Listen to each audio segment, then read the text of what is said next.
YCP భవనాల రంగులు మార్చడానికి మటుకు 1300 కోట్లు, వైసీపీ రంగులు తీసేయడానికి మటుకు 1000 కోట్లు, అడ్వర్టైజ్మెంట్లకి 200 కోట్లు, సాక్షి పేపర్ కొనడానికి 200 కోట్లు మనకి సంవత్సరానికి. అలాగే అడ్వర్టైజ్మెంట్స్ కి 400 కోట్లు. ఇక్కడే మనకు తెలుస్తుంది 3000 కోట్ల రూపాయలు కేవలం తన సంపాదన పరంగా పెట్టుకున్నాడు. ఇసుకను దోచేశారు. మద్యపానం ఏం చెప్పాడు? మద్యాన్ని నిషేధిస్తామని చెప్పిన వ్యక్తి మొత్తం మద్యాన్ని కూర్చోబెట్టి అమ్మేశాడు. సొంత షాపులా పెట్టుకున్నాడు. పచ్చి అబద్ధాలు కోరు జగన్. ఏదైనా మాట్లాడితే భయపెడతాడు.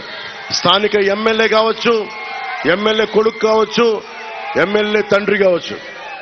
ఒకటి చెప్తా ఉన్నాను, ఏ ఎమ్మెల్యే అయినా, ఏ వైసీపీ ఎమ్మెల్యే అయినా, ప్రజలకి ఇబ్బంది కలిగించే వైసీపీ ఎమ్మెల్యేలు ఎవరైనా సరే, మీ అందరికీ నేను ఇక్కడి నుంచే బాహటంగా తెలియజేస్తున్నా, మీ అవినీతి కోటల్ని మేము బద్దలు కొడతాం, గుర్తుపెట్టుకోండి.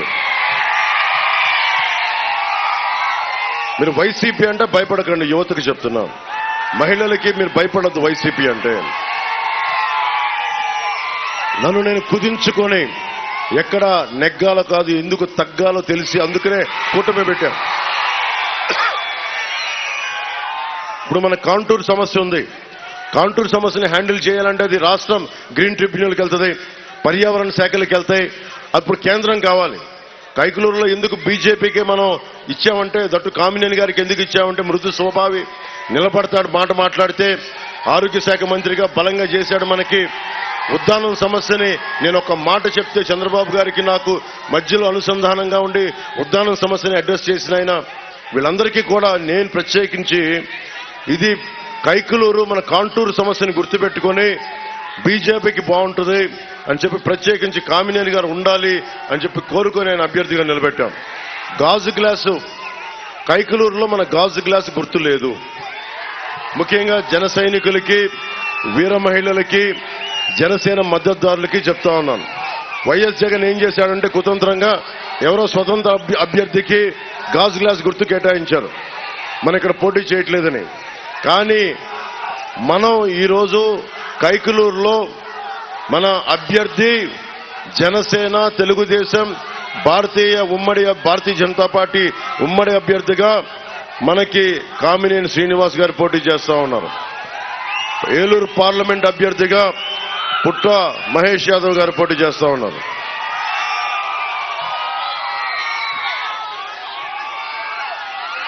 అలాగే ఏ ప్రభుత్వం కూడా, ఇందాక చెప్పాను, వైద్యం జగన్ వచ్చి 7300 మనకి ఎయిడెడ్ స్కూల్స్ ని, కాలేజెస్ ని మూసేశాడు.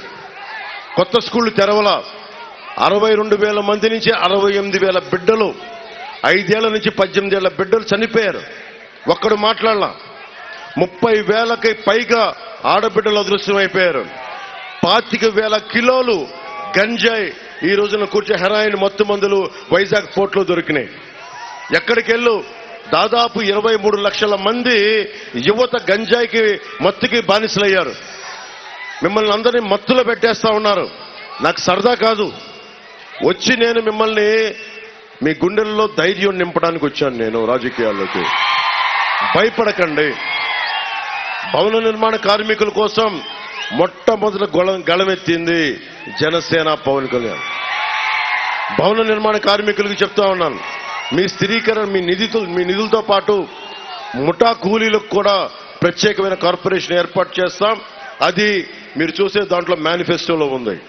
అలాగే ఇప్పటిదాకా దేశంలో ఏ ప్రభుత్వం కూడా చేయలే. 25 లక్షల రూపాయలు ఇన్సూరెన్స్, ఏ ఆరోగ్య సమస్య వచ్చినా కుటుంబానికి 25 లక్షల రూపాయలు హెల్త్ ఇన్సూరెన్స్ కూటమి ప్రభుత్వం ఇస్తా ఉంది.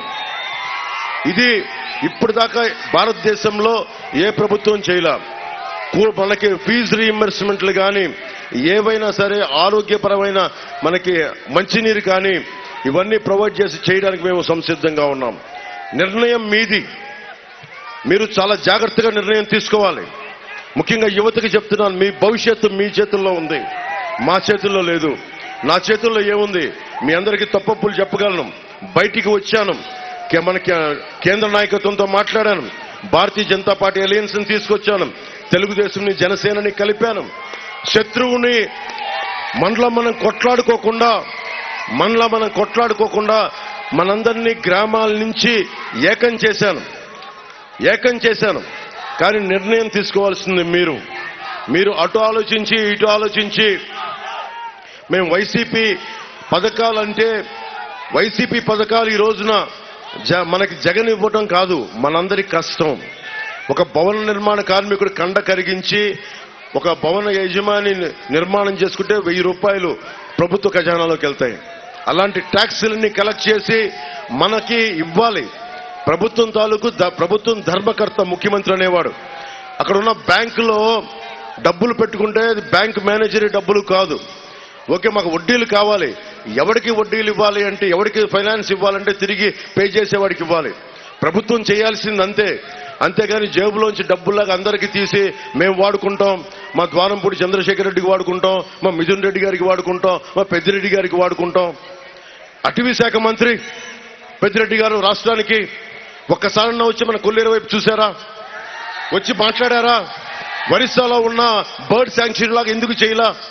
ఎందుకు పర్యాటక రంగం మనకి ఎందుకు ముందుకు తీసుకెళ్ళా? పర్యాటక రంగం వస్తే బోళ్ళంత డబ్బులు వస్తాయి కదా మనకి.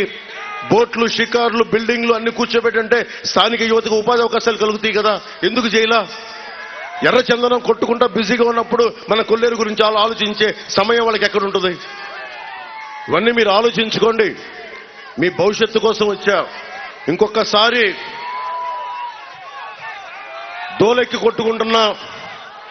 బాగా దోలెక్కి కొట్టుకుంటున్న దూలం నాగేశ్వరరావు గారు కావాలా?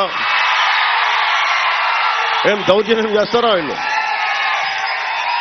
అంత దూరం ఏం చూసుకొని అని మీరు ప్రత్యేకించి పెట్టిపుట్టారా? భయపెట్టేస్తారా?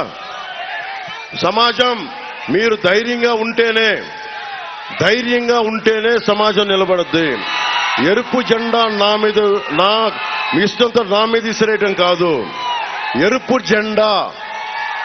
జెండా విప్లవానికి